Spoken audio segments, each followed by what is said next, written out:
finalmente optamos por una marca concreta, pasamos por un proceso de reflexión y análisis del que precisamente os voy a hablar en los próximos minutos, el proceso de decisión de compra. Lo primero es tener claro que para las empresas que son creadoras de productos o desarrolladoras de servicios, su fin último es vender, es conseguir llegar a un consumidor y convencerle de que ellos son la mejor opción, la que más se va a ajustar a sus necesidades. Para ello, el consumidor pasa por un proceso de decisión de compra en un mundo además cada vez más saturado de oferta y más saturado de impactos publicitarios, donde cada vez nos cuesta más decidirnos. Por eso, conocer cuál es ese proceso de decisión va a ser clave para mejorar el negocio de cualquier anunciante. ¿Y cuál es este proceso? Pues aunque existen diferentes definiciones, diferentes aproximaciones, hoy os comparto una de manera simplificada. Lo primero y más básico es la aparición de una necesidad en el consumidor. Tiene hambre y quiere pedir comida a domicilio, necesita ropa, tiene que renovar el coche, está interesado en contratar un servicio, pues por ejemplo se va de viaje y quiere un seguro de viaje. Y lo primero que hace es recurrir a la memoria para identificar aquellas posibles marcas que conoce. Entramos en la parte más alta del proceso, la fase de conocimiento.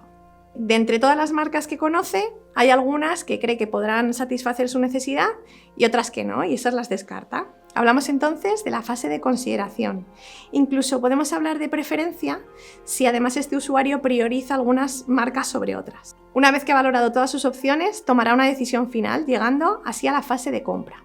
Y una vez que ha adquirido ese producto o ese servicio, donde ha pasado incluso por el proceso real de compra o incluso de disfrute del propio producto o de la experiencia de uso, será clave para la fase de recomendación, influyendo así en los procesos de decisión de compra de otros consumidores. Ese es el Purchase Funnel, el proceso de decisión de compra de un consumidor que pasa por tanto las fases de conocimiento, de consideración, de preferencia, de compra y de recomendación. Asociadas a estas fases y relacionadas también con el ámbito de comunicación o del propio negocio del anunciante, tenemos múltiples KPIs, múltiples indicadores de rendimiento que nos van a permitir evaluar cómo una marca está siendo valorada en cada momento del proceso.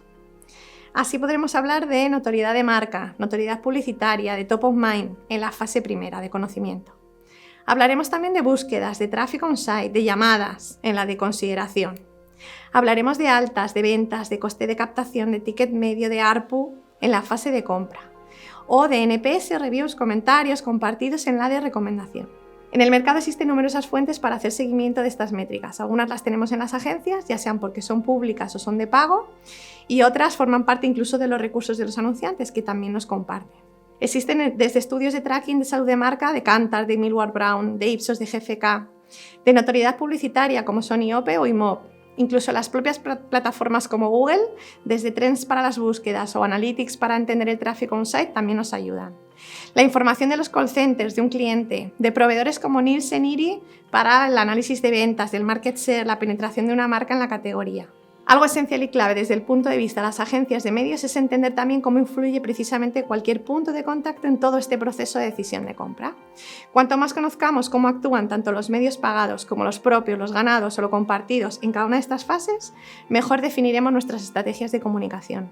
Así podremos acompañar al consumidor en la fase de conocimiento, la primera, por ejemplo, con formatos más notorios que generen mayor atención, sobre todo también en medios masivos que sabemos que tienen una mayor influencia en esta fase inicial del proceso. Si nuestro objetivo es consideración o preferencia, adecuaremos el mensaje, iremos a soportes más afines al target, al contexto del anunciante, generaremos conexión a lo mejor a través de recomendaciones de profesionales o influencers, ¿no? Donde el consumidor se siente identificado. Con un buen posicionamiento SEO o SEM para recoger el interés de esa búsqueda activa que tiene el usuario en esta fase. Presencia en comparadores también será importante. Y en la fase de compra, pues asesorando desde las propias tiendas, activando una buena experiencia de usuario desde la web.